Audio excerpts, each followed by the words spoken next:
On this week's episode of Devil's Trap Podcast, it's DIY shock therapy. And Benny, why so many shirts? Let's do this.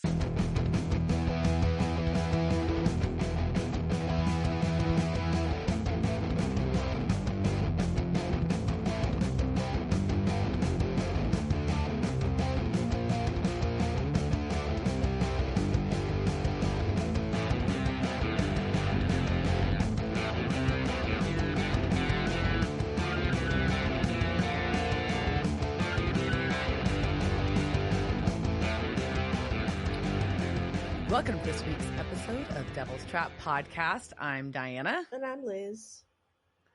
And we're going to talk Season 8, Episode 9, Citizen Fang. Fantastic. Indeed. Indubitably. Sure, even says it.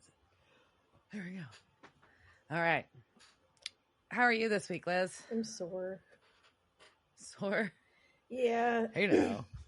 Yeah, no, not from anything fun. Well, I guess it was fun. I went to a splits workshop, and so it was basically 90 minutes of hip flexors and just weird like wall stretches and just I don't know. But it was also lots of fun. Like, you know, like we were like doing like working on getting the splits while like rolling out your calves. Like that was super nice. But to the back of my legs though, like she took the instructor though, like took a picture like where we were like working like against the wall. We're basically doing like a forward split where like you so I guess imagine like someone doing the split standing like with their back against a wall but with one leg on the wall behind them, right? Oh, wow. Okay. So I can't do that.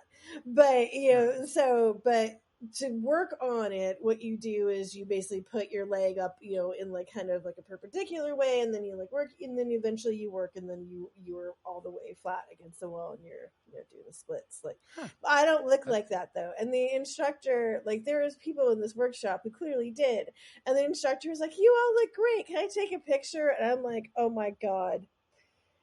Everyone else is like, sure. And I'm like, so they're going to be like all these like super, like there's always like graceful, like people like all with their legs like splayed out in the splits against the wall. And there's this like little goblin like in the corner with like a little leg, like just a little tiny leg, like against the wall. And just like probably just like sweat like dripping down from my face. But you couldn't see my splits are hard. Yeah, no, it was a super hard class, but it was fun. And 90 minutes is like that always it doesn't seem that long until like you're like in a class for 90 minutes. You're like, my attention span is not like for this anymore. That's a very long time. That was very long time. At the end, she was like, okay, I built some time in for Shavasana. And there was this girl next to me who, bless her, like probably like early 20s, but I can't judge age. She could have been 5 or like 90. I don't know. 5 or 30, who knows? But she was a very tall and I think a dancer, and was asking like, the instructor just like, can you just help me? Like she's like, why can't I get my split down? She was like 3 or 4 inches off the ground. I just wanted to be like, you have fear butt. But it wasn't my class, so I didn't say that.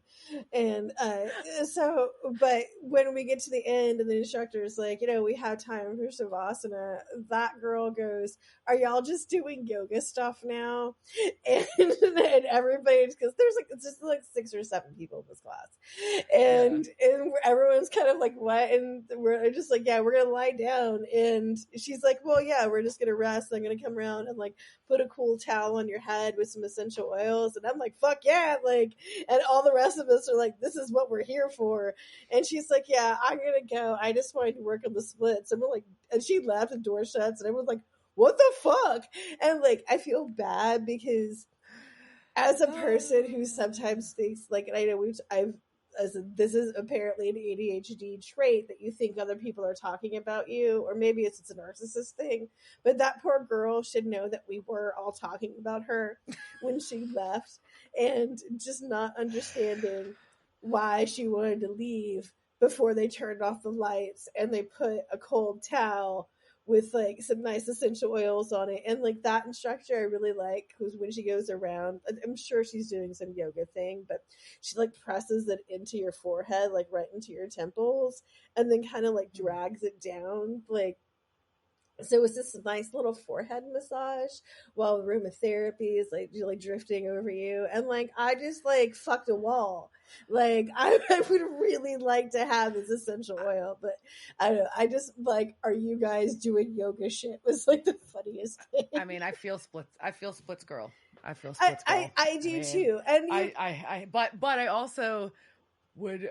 I wouldn't have laughed, but I wish I would have. Well, the thing is like, the worst part of yoga. I don't know, because like sometimes like I sit there and that will like be when my mind like explodes, like it was like I just want to leave. But I was really tired because we just worked out for 90 minutes and that towel feels really good because it's cold and I couldn't move.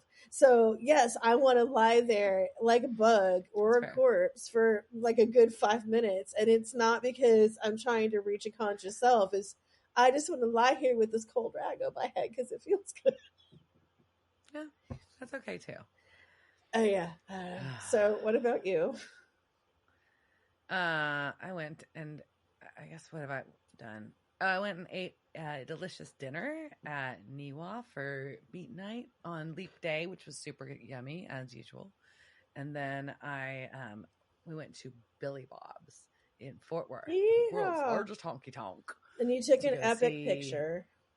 Yeah, to see. We went to go see Taylor Honeycutt, who is an our up and coming country artist out of Alabama, who I am a super fan for right this minute, even though her first album fully hasn't even come out yet, and I am sold. She's a badass, and she's really nice, and she gives really good hugs. So if you give, I mean, I don't know if sounds creepy. All of my randos. Like it was like really, you should go see her. She'll give you a good hug. Like, no, please don't. I'm not saying that. Go see her because she's a badass musician from Alabama. I do not ask her for a hug. That's weird. But anyways, it was a super fun night and saw a bunch of friends. Got to see buddies from like what Vandaliers folks were there and Summer Dean. So a lot of like Dallas Fort Worth music folks were there. And so it was pretty cool. And yeah, got to hang and chat with folks. And did you see have any a ghosts? Big old steak dinner at Cattleman's beforehand. We did not eat any calf fries. We missed the bull riding, unfortunately, so I was kind of bummed, but it was just the way the time worked out. So, but no, it was good. And we did. Babe and I took a pretty epic picture on the photo op bull. Maybe I'll share it. It's pretty good. I thought it was pretty good. All the people I've sent it to have also thought it was good. I've gotten a lot of comments, so it's pretty funny. But yeah, the disappointment is that Babe did ask if he could take his shirt off for a picture. And they said no. And they said no, it's against policy. Emphatically no. We had to make a policy, and you know why, Doug. Way to go, Doug. You ruined it for everybody. But yeah, no, Billy Bob's is a cool spot. If you're in Fort Worth, it's worth checking out just for the spectacle of it all. But there's always music. There's a bunch of pool tables. Very, very Fort Worth, Texas. So it was fun. That was it. I mean, that's my big thing. Other than just watching a bunch of TV this weekend. Yay! That's also exciting. There you go. Good times. Yeah. At least you had something to watch. There's nothing to watch right now. I'm also watching. I watched Wolf Like Me, and then I'm also watching Insatiable, which came out a couple years ago on Netflix, and I don't know how I feel about it, but I'm entertained because it's just so bizarre. And then, of course, it's Love Is Blind season, so I'm deep in that world. Cool. Golden Goblets are a thing. So yeah, there we go. Well, there is a new Noel Fielding show that I do like. There's some good British comedy that's coming out. But anyhow, it's so it's March. Today is Texas Independence Day when we're recording. So that's a thing that happened on today. Yes. And today was also like 89 degrees. That was also a thing that happened Texas. today. I love it. Yeah, there is part of me that gets very nostalgic because this is a time like in our elementary schools where we would have rodeos and fiestas and we'd have like the bike rodeo, and so those things will all happen like during these next few weeks, and so there is a part of me that's like, oh, like I want to go to, like, we just had the San Antonio rodeo just finished here, but we're moving into the spring season, so it's always a good time. Yeah. So are you ready to talk about this thing? Yeah, I am. Well, I mean, there is some good. I don't know. It could have been better for that. I've got some points I will call out on. Why wasn't Benny naked more? Okay, so I mean, always a valid question. Always a valid question. So, Citizen Fang is a reference, if you couldn't figure that out, according to Supernatural Wiki, to Citizen Kane. Her. It was season 8, episode 9, first aired December 5th, 2012. It was directed by Nick Kopus, and this was the only episode of Supernatural that he had done. He is, however, a prolific TV director and producer, originally from Yorkshire, England, and his credits include Nikita, Arrow, The Flash, Siren, Lethal Weapon, American Gods, Animal Kingdom, Bel Air, Titans, and a number of other things, and is currently in production to direct 3 episodes of the new Amazon version of Cruel Intentions. And I think this is very controversial. I don't know what the fuck they're doing. So in this version, 2 ruthless step siblings will do anything to stay on top. In this case, of the Greek life hierarchy at an elite Washington, D.C. college system.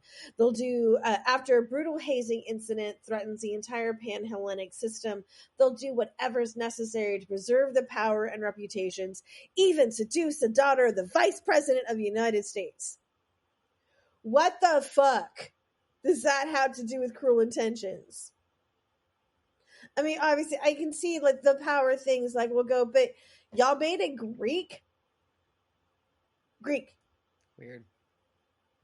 What Delta is? I don't like it. It's no Sarah Michelle Gellar saying that. All right, so it was written by Daniel Laughlin, and this was like last week's was the first time that Andrew Dabb had his solo credit, and this is the first time Laughlin had his solo credit. So I think that's nice how they each had their mix. Back to back.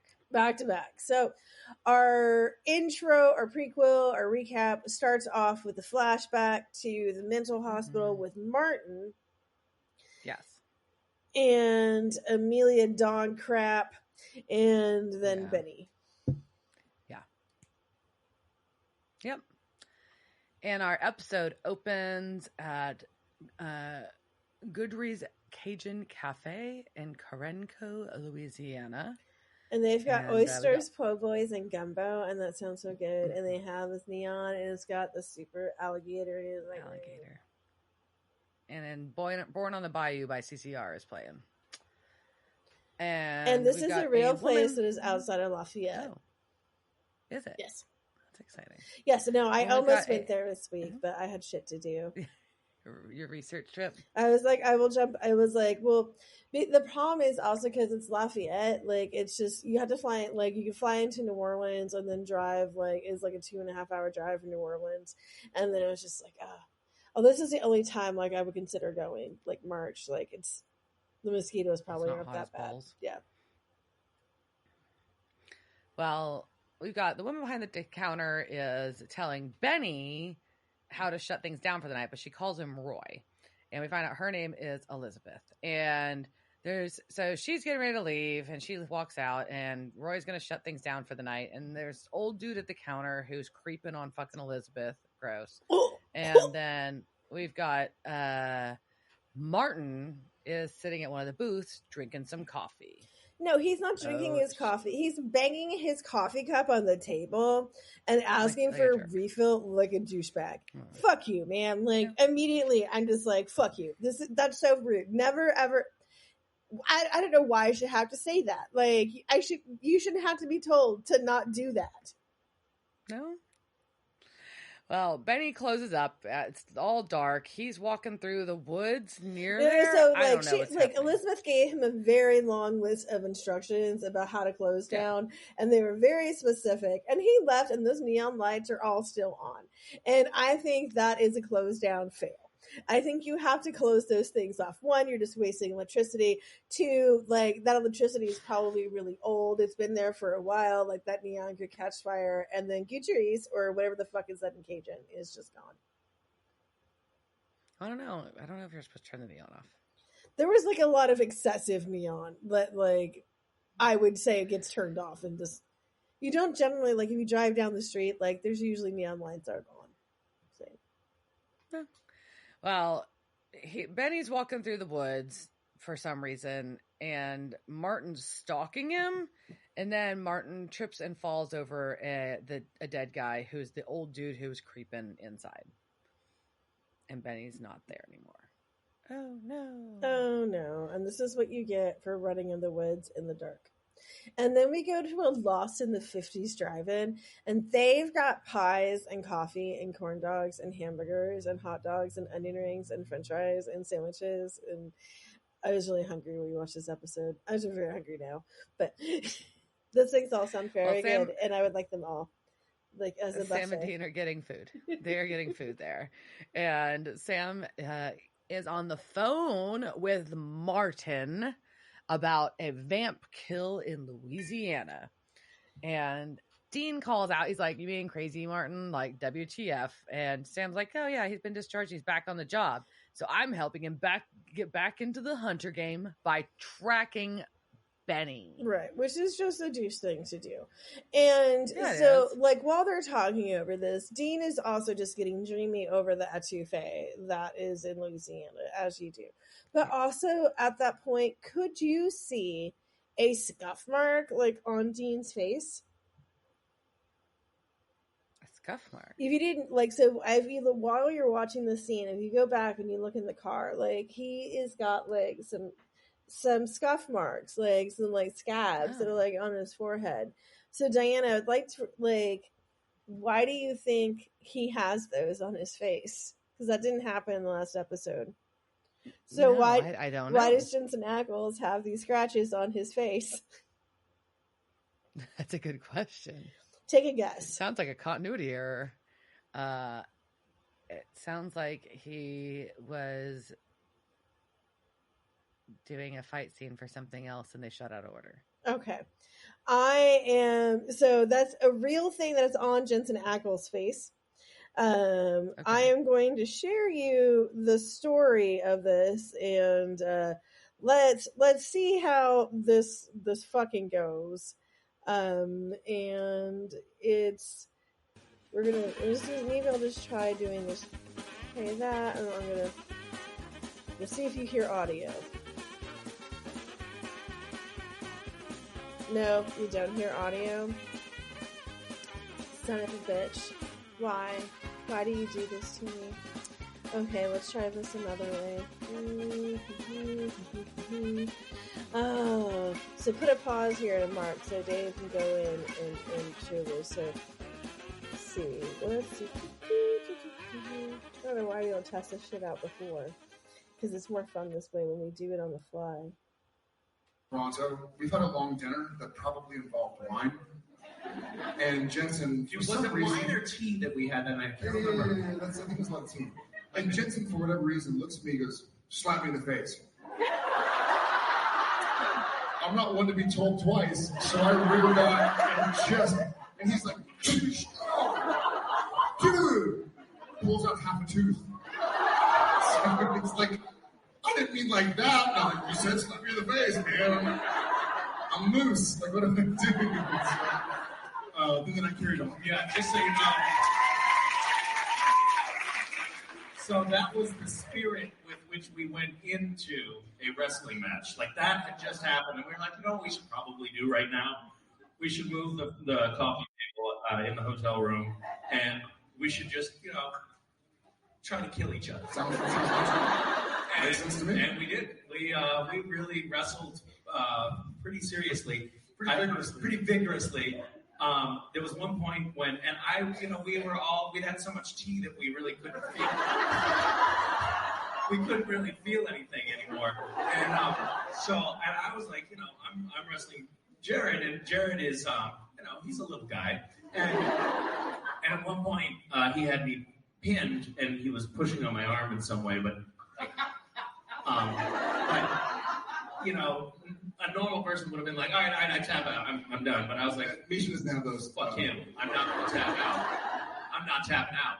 And so he kept going, and then there was a sound that came from my elbow. A couple, they're like two. Like, and Cliff was like, that's it. Cliff came from the sidelines and removed Jared because there was an audible sound from my elbow. It wasn't a big deal. Like 6 months later, it was almost back to normal. I think I went up to Misha maybe a week or 2 or 3 or 4 later when he worked again. And I was like, dude, that was a wild night. I put up my hand to like give him a high five, and he was like, it doesn't go higher than this right now. And I was like, no, but you had like a bruised rib. And Jensen had like a big scab over his whole face from a rug burn and a broken tooth. Pretty soon my elbow was hurting. Yeah, my hip and ribs. Yeah, we did a good job. It's an interesting wrestling match when the smallest guy in the room weighs 180 pounds. Like that's usually when damage can be done. That's how we prepare for stage combat. So that is how Jensen's face got that scab across it. So if you go back and rewatch the episode, you will see that. And that's just hot.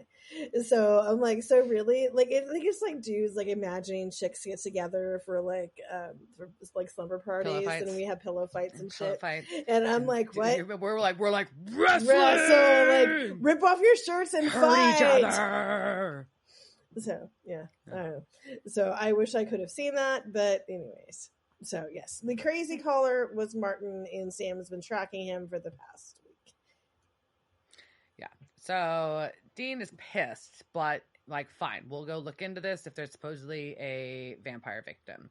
So they drive to Louisiana and meet Martin at a motel where Martin is acting kind of sketch. He's definitely and so this motel though. So what one beyond View, like damn it, I had it beyond Venue on Louisiana. That's the line when they come in. So they're staying at the Baudelaire. And the Baudelaire has rooms for rent by the hour, the weekly, and monthly, and it says there's reasonable rates, housekeeping, and clean linens. But it's like if it says hourly, you should just go, right? Like I don't think you should. But this also looks like a very cool place. Like, yes, doesn't look like someone could be doing crack in like the next floor, but it looks like a place that could be a nice rehabbed Airbnb.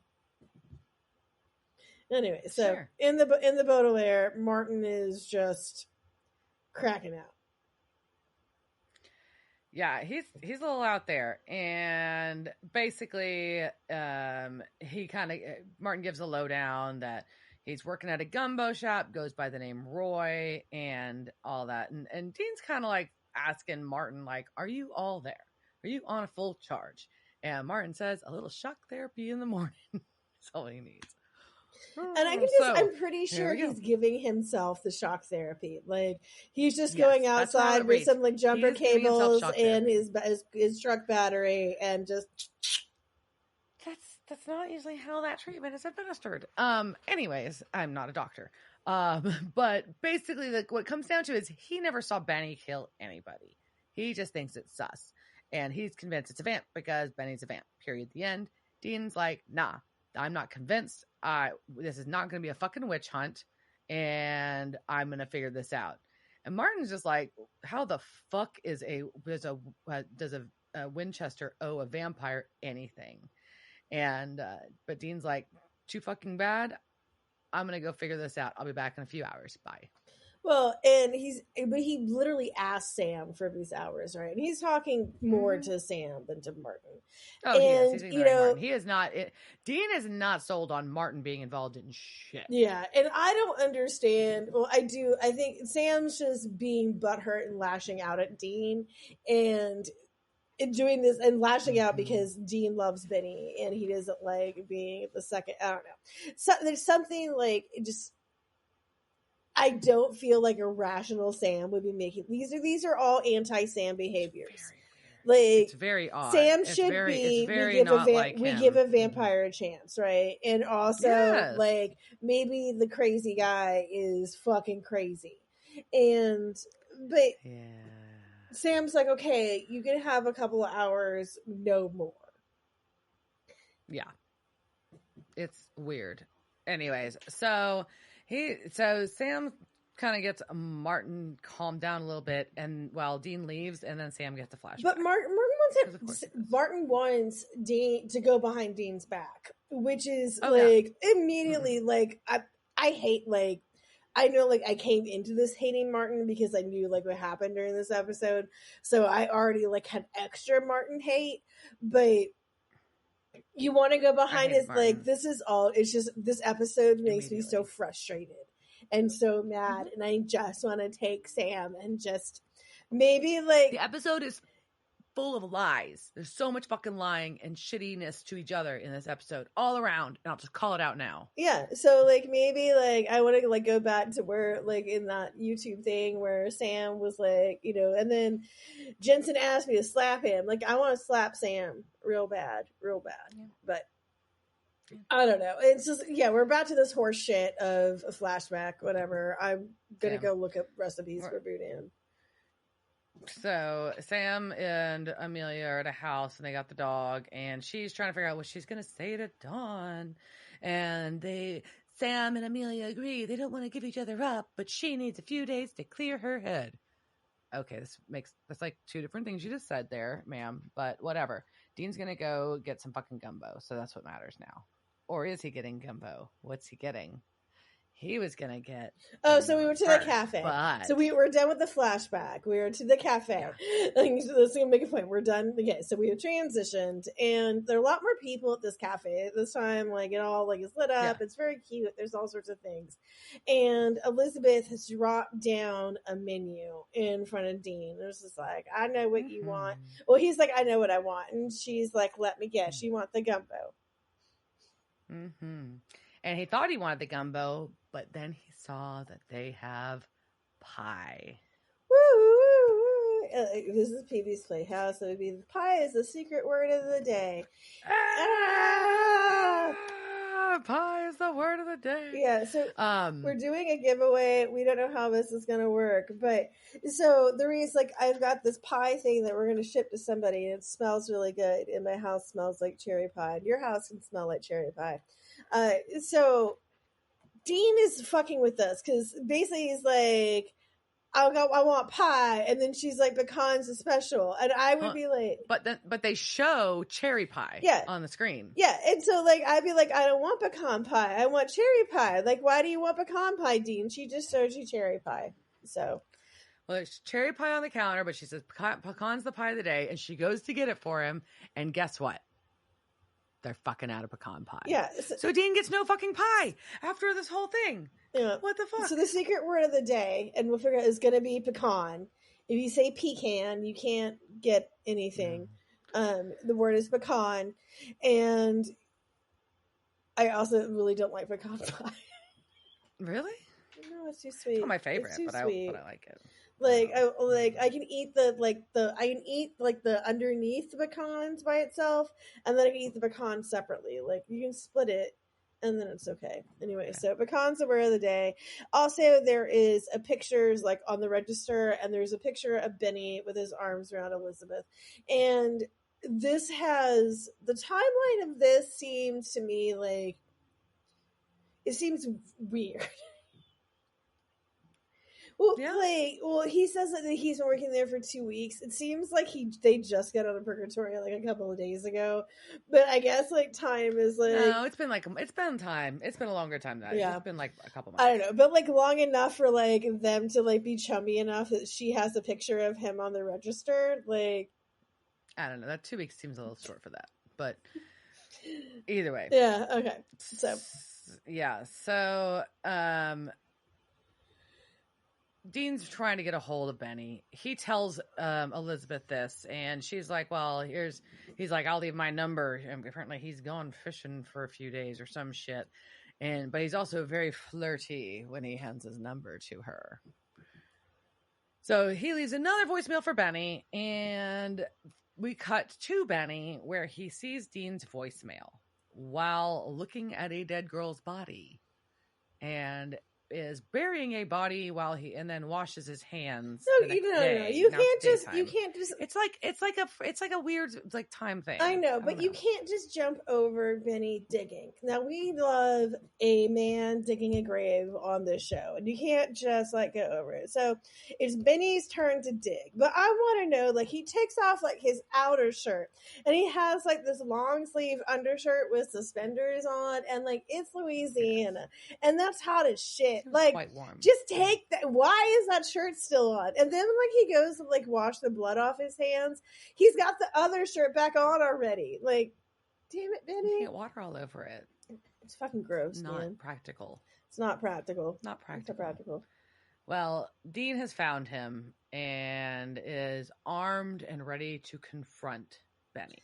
And he asked Denny, damn it, I'm already like in their couple zone.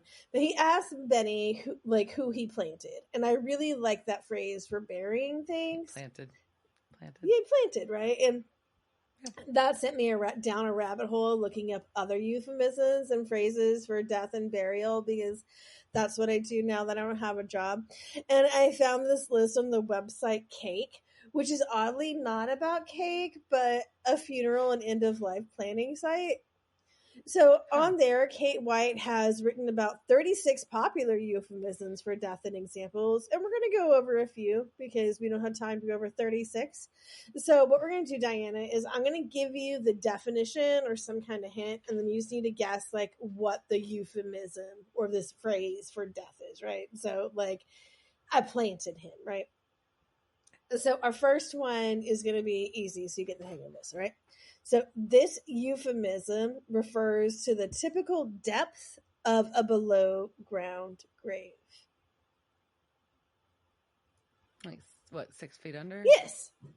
So that is the euphemism for death, right? So he's not dead, he's 6 feet under, right? 6 feet under, yeah. Because we're nice and we don't say people are fucking died. I know. All right, so number 2. There are a few different stories about the etymology of this popular euphemism.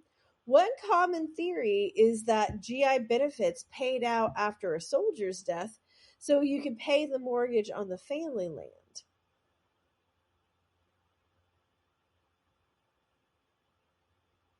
Oh, bought the farm. Yes, yeah. Interesting, right? Like, that's yeah. Okay, so this one.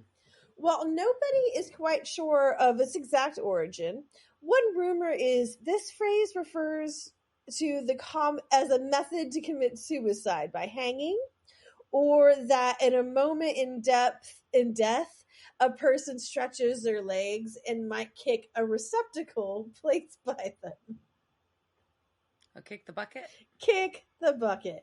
There were actually quite a few other like theories of where the kick the bucket came from. Apparently there's much controversy over that. Controversy. Woo! Number 4. This comes from the flowers that often grow above burial plots. Pushing daisies. Yes, pushing up daisies. Also a fun television show. All right. Often used as a description for murders committed by organized crime and burial at sea. Swimming with fishes. Sleep with the fishes. Sleeping with fishes. That's what I meant. Sorry, sleep with the fishes. Yeah. You can also swim with the fishes, but I think you do that when you're alive. You can do that when you're alive. Yeah, that's not dead. All right, number 6. We've been swimming with fishes. Diana punched a shark. Almost. All right, number 6, I'm just going to give you one word. Vermicomposting. What? Vermicomposting. It is a thing that I tried to do, but then I had to bring the things that were creating. I had worm food. Yes, become worm food. Vermiculture, vermicomposting. Yes, all right. And this last one, I just really like this. So, this Australian idiom is possibly derived from shortening the word carcass.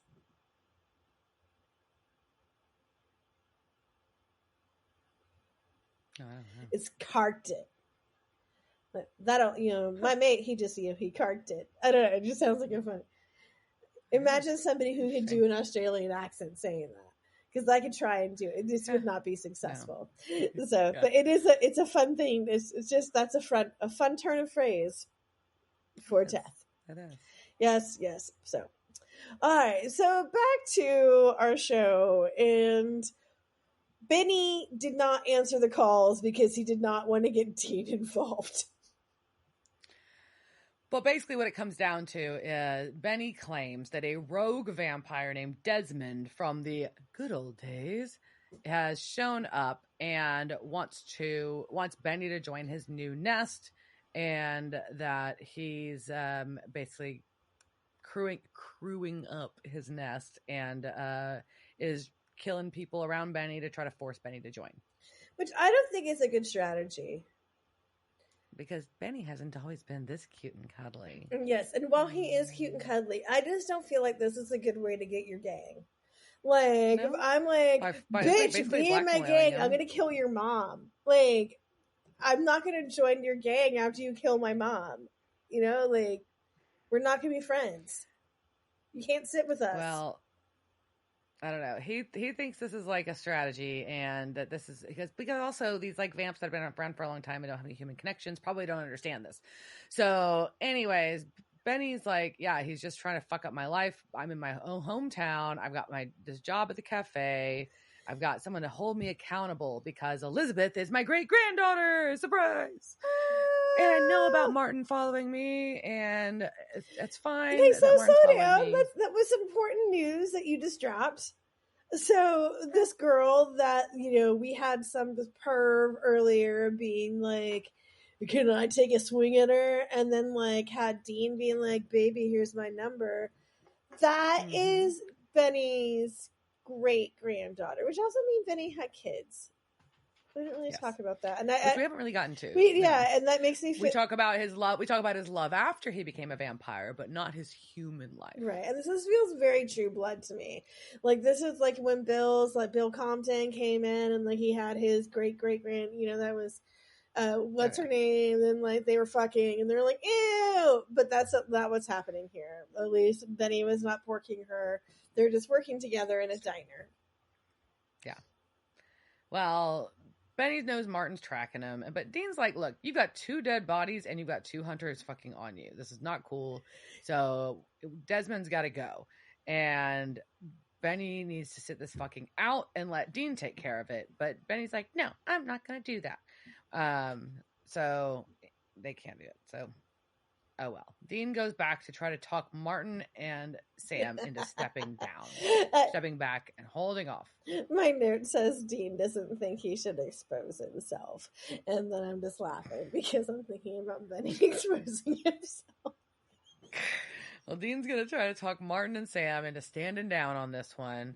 And Martin is aggressively unconvinced. And pounding whiskey, like, in not a healthy way. Like, why is anybody, like, being okay with what's happening here? So Sam is, like, trying to rationalize. He's like, hold on. Are we just really going to go on trust here? And Dean's like, look, Benny's never let me down. And so this is a real snarky kind of like Sam and Dean thing going on. And it's pretty like, bad, nope. Like, because the way he says it, like, it is, like, very pointedly at Sam. And, like, it's so passive aggressive. And Sam's just, like, goes, like, bright passive aggressively back. Which is the only response you can do as an emotionally unstable person. So Sam's like, fuck it, I'm gonna go after Benny. And he's like, y'all be lucky to get out alive. And Martin punches Dean in the fucking face, tells Dean that he made his choice. And they handcuff Dean to the fucking radiator in the motel room and leave him there.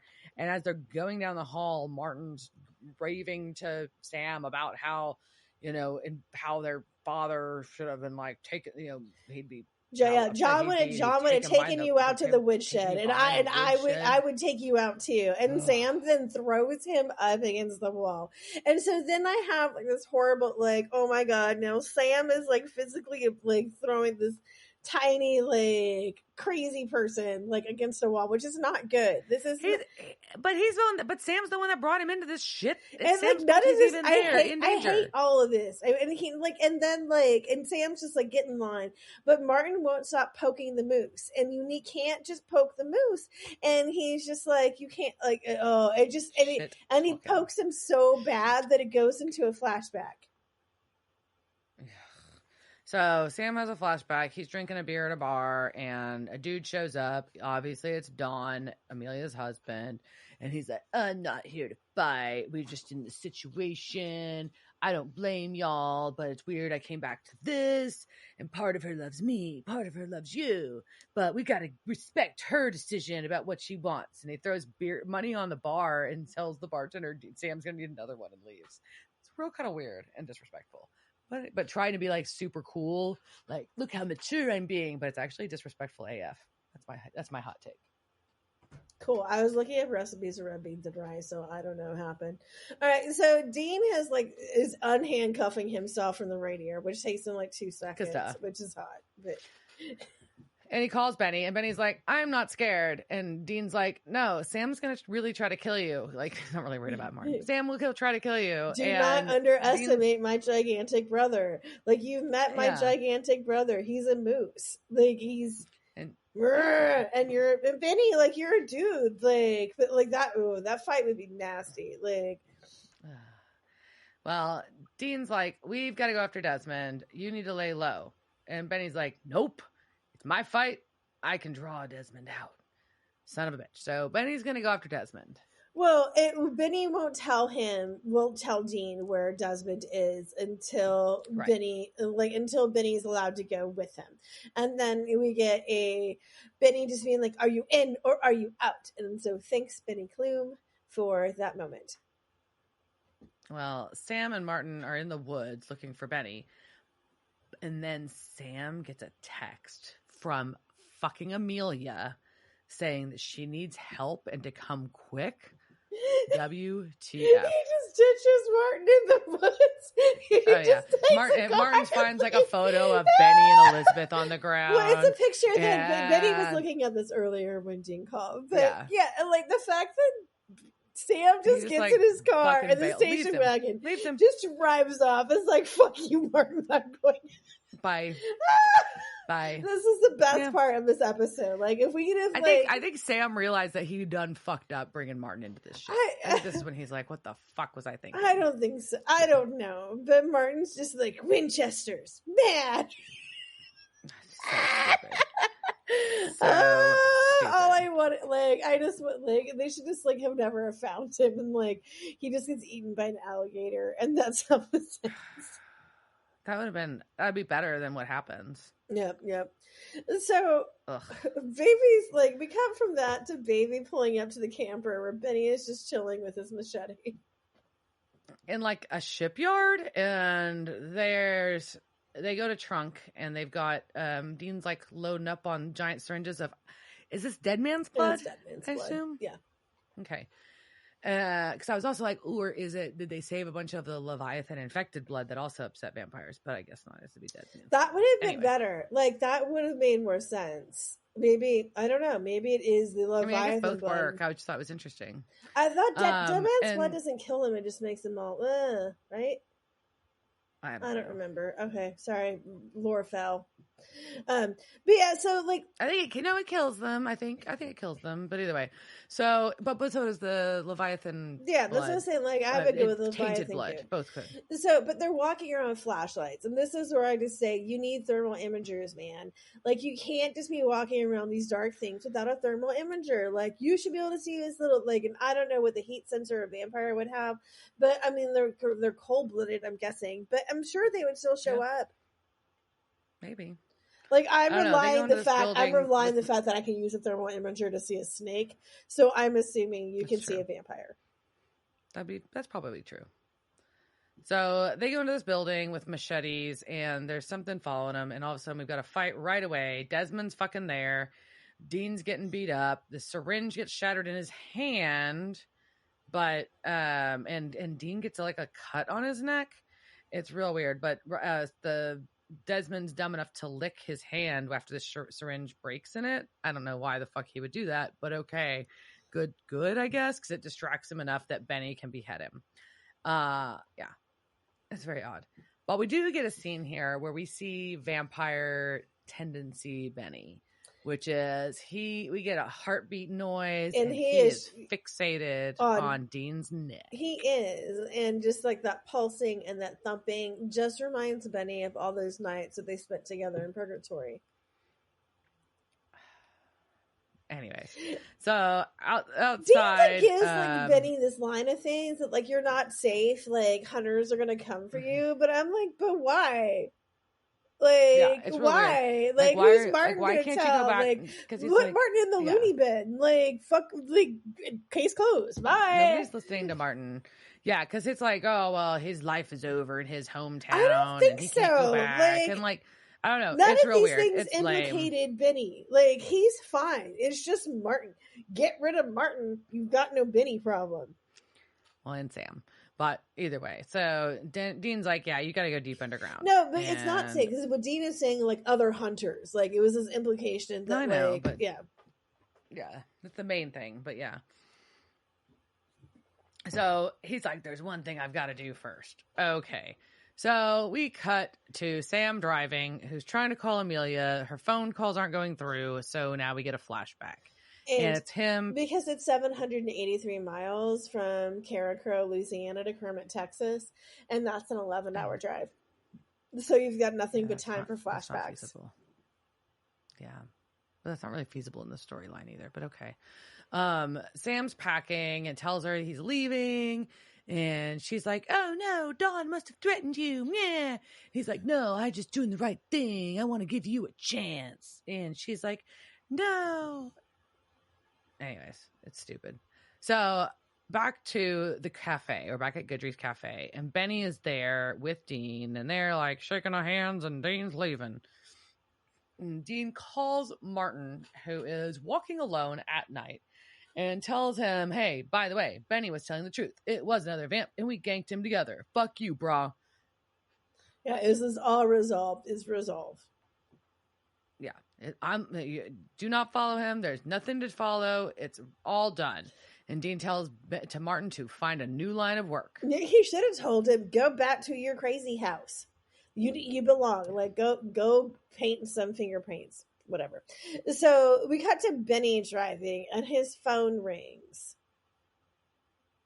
And it's not Elizabeth. It's Martin trying to draw him back to the cafe. And he is... Anyways, he's like really grossly eating this cherry pie. Yeah, he's just murdering the cherry pie that I should have. And he has told her that he left his phone on his bus. And like, this is all, it's just creep fucking central. Yeah, he's lying to Elizabeth to use her phone to call Benny to draw him back. And tells Benny he's got 45 minutes to get there. So Benny gets there and everything's like turned off and lights are off. And Martin has Elizabeth tied to a chair and tells Benny, lay down your arms, you unholy thing. It has a knife to Elizabeth's throat. Yeah, it's all not good.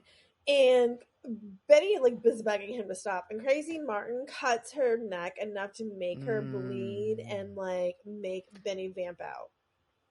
And he knows that too. He's trying to do it because he wants to prove that Benny's a fucking monster. He has decided that Benny's a monster, so he is going to do whatever he can to manifest that. So it's sad. But Martin's like, don't worry, he won't feed on his own flesh and blood. Is that a lore thing, I guess? I don't know. It's not a lore thing. It's just he's basically spilling the beans that this is your great-grandfather and he hasn't told you. He's being a dick because he knows that Benny hasn't told her that he's his great-grandfather. He's just being a dick. It's not a lore thing. And he's not just a dick. He's a fucking bitch because he's hiding behind Elizabeth this whole time. While he talks about being the great-grandfather and all this kind of stuff and being a monster. So Martin hides behind Benny to tell all of this to Elizabeth. And finally, Benny's just like, what the fuck do you want? And Martin's like, your head on a stake. So he's like, all right. So freaking Benny walks up and lays his head down on the fucking counter, tears in his eyes as he looks at Elizabeth, and I'm dying. Oh. That's so sweet. And dickhead fucking Martin rambles on about a fucking place in hell and all that kind of shit. Raises his knife to cut off Benny's head while Elizabeth screams. And I write sad faces and no with exclamation points on my notepad. Yeah. And we cut from that to Sam racking his gun. Yeah. Because now he's going to clear the yard at Amelia's house, apparently. Where he creepily looks through the window. Yep. No, this is good. The large picture window, stands in the middle of her yard, looking through her big picture window, right at the sofa, where Dawn and Amelia are sitting together, smiling with beverages. Yep. That's being a happy couple. And he leaves. Yeah. So, and we've got Feel All Right by Steve Earle playing as Dean drives down the road. His phone rings, and it's Elizabeth. We see her covered in blood and crying, and she won't tell Dean how Roy is, but just tells him he needs to come back. Yeah, and it just kind of like sobs out this like hysterical, like can you come? Yeah. And he just like flips a bitch immediately and just speeds back. He speeds back to find Elizabeth. And I want you to know that every time that I type Google Google tries to put my last name in afterwards. So it was very annoying typing up this episode. Thank you, Google. You're welcome. Well, she's crying and like just very shaken, and points him inside, and he gently places a bandana. He puts a dirty rag on her neck. He like gently places it, but he puts a dirty rag on her fucking wound, and now she's gonna get staph infection. So exactly, I was gonna say, please don't get an infection, bitch. Here you go. He goes inside, and there's just so much blood and flipped furniture, and one body. Martin's dead. It's not Benny. Yay! Yeah. So we cut to Sam at the same bar that he was at in his flashback. Because that's the only bar in Kermit, Texas, I can bet.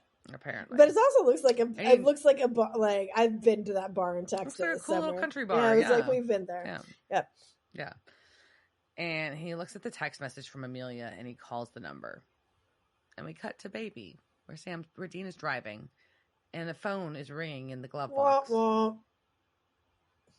It's Sam, because Dean swapped Amelia's number in Sam's phone with one of their burner phone numbers a while back, just so he would have this in pocket if he ever needed this plan. Whoa. Okay, this is brilliant and so fucked at the same time, right? Yep. So fucked. He says he knew it was the only way he'd get Sam to lay off on Benny. Sam asks if there's any casualties. And Dean says Martin had it coming. And Sam does not want to hear anything else Dean has to say, so he hangs up and does a shot. Right before he gets back in the room, which seems like a great idea. And he turns around. Well, wait. Who's there? But Amelia, because there's no way your giant ass could go inside anybody's yard without them seeing you, Mr. Padalecki. I'm pretty sure like the entire neighborhood saw the big old moose just like walking outside with a gun. He was reported in Next Door 17 times. everybody's ring camera was like, we saw a giant white dude with a gun walking through this yard. Your veteran husband who just returned from a war zone definitely noticed some guy creeping in your yard. Like, what the fuck? Yeah. So that's how it ends. Yeah, because she saw him. So, do we have a casting couch? We do. Casting couch. It's the casting couch. Were they on that show that time with that guy? La la la la la la la la la la la la. So we will start with Elizabeth. Was played by Kathleen Monroe. She's been in episodes of shows like Ugly Betty, NCIS LA, CSI New York, NCIS New Orleans. That was fun. She was played Janet/Jane in The Survival of the Dead. She was in a couple episodes, ongoing character of Law and Order Organized Crime, and also ongoing character in Law and Order Toronto.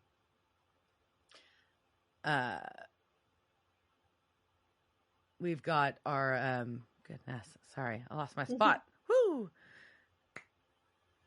Don Richardson was played by Paul Campbell, and he has done a lot of Hallmark Christmas movies, but interesting, was also a writer on many Hallmark Christmas movies. Flip that shit around. Also was, there we go. Did a little bit of both. He was Billy in Battlestar Galactica. It's an ongoing character. He was also a character named Billy in Knight Rider in the 2008, 2009 ongoing character there. And episodes of shows like Days of Our Lives, How I Met Your Mother, Scrubs, and more. Desmond, our vampire that we didn't see for very long, but he was played by Chad Rock. He's been in episodes of shows like Bates Motel, iZombie, and Once Upon a Time. We'll see him again. He's in multiple episodes. I mean, we've seen before and we'll see again. Multiple episodes of Supernatural. He was ongoing character, or repeat character, I should say, in The Flash as Clyde. Repeat character in Siren, named Chris. Repeat character in Virgin River, which is pretty popular right now, and was Boyle in War for Planet of the Apes. There you go. There we go. So, what do you think? I hated this episode. Does that make sense? Well, what was the love? What were your roses? What were your thorns? Well, you know my rose. It was Benny digging a grave, right? So, well, just in general, I like Benny. I find him endearing. I'm a Benny fan, so I like Benny. I would say that my thorns. Well, I don't like Martin either, but because it's fictional television, I can cheer on when he fucking dies. I don't like to do that to real humans, but fictional characters, sure, all day. And then it's a fictional level. It's a fictional character that was portraying. You're supposed to want to kill him, right? So. Oh yeah. Well, at the level though of the, I'm trying to think of, there's a good word. There's a really good vocabulary word and it's not coming to me, but it was like the levels of like lies and betrayal between everybody in this just was very off-putting to me. Well, I think it was an agenda, right? Like things like, and like Sam's lying to Dean about getting Martin involved. Dean's been waiting to lie to Sam by reprogramming his fucking phone. Like, you know what I mean? Like all this like layers of like deception and manipulation. That's what it was. Those are the words I'm looking for. It was deception and manipulation. I find that very off-putting. But they don't make for healthy relationships. No, they don't. But yeah, so that's the parts I didn't like, but the story was good. I thought it was an interesting story. Otherwise, with like vampire going after Benny's people because they want Benny to join the nest. I wish we had more of that story and less fucking stupid flashbacks and dumb shit with Martin. Yeah, that's really interesting, right? Like you could have done this without the Martin, but it also is And it definitely got emotional responses, right? Like there is sure. So I had a lot of emotion and a lot of feels to this because of, basically the idea, a lot of this is you're angry because people have these opinions that are set in stone, that they aren't listening to facts and they're not changing them. And that is so frustrating as a human being, right? And you just sit there or just even open to other perspectives. right? And just having Sam all. being like shutting down, like not listening to Dean. And clearly to me, listen, like there's something else beyond this. It can't be about vampires because of Lenore. Like this isn't a Sam thing. It doesn't make sense for Sam. It doesn't. It's not in Sam's character. Yeah, I think that's also why they're very frustrating. This would make more sense for Dean. Why is, and so yeah, it's playing against what we know as the characters, and also but at least I will say this, I think they're just being outright shitty to each other at this point, and that's getting uncomfortable. Yeah, because they were gone for a year and they don't know how to reconcile what happened over that year. But I will tell you, I think we're done with the Amelia flashbacks. I think we have brought now she's there. She's there, and we brought her up to the present because I can't take any more of his shit. I can't take any more of that Days of Our Lives fucking bullshit. No offense, Jensen. Although that was which one he was on, but was the Days of Our Lives? Yeah. Yeah, it's soap opera bullshit without the monsters. Give me if you're gonna try and work out some relationship shit, you need to put some monsters in there, and I can listen to you. But I don't want to watch this otherwise. No. So reasonable. Yeah. But who knows what'll happen with Benny? I feel like who knows what's gonna come. So all right, with that, I think this is where we'll end it. What will become of Denny? Poor Benny had to go on the road. Destiel, and will they all return? Will Sam and Dean ever love again? This and more on our next episode. Cheers, sir. Cheers, bitch. Devil's Trap Podcast is a Don't Get It production. Meow. Devil's Trap Podcast is part of the Ship It Studios Podcast Network. Thanks for listening to this week's episode of Devil's Trap Podcast. You can follow us on Instagram at Devil's Trap Podcast, Twitter at Devil's Trap Pod, or you can email us at devilstrap@devilstrappodcast.com. Don't forget to subscribe, leave reviews, and share with all your friends. We're at all your favorite podcast outlets and at devilstrappodcast.com. I'm Babe. Thanks for tuning in, and we'll see you next time.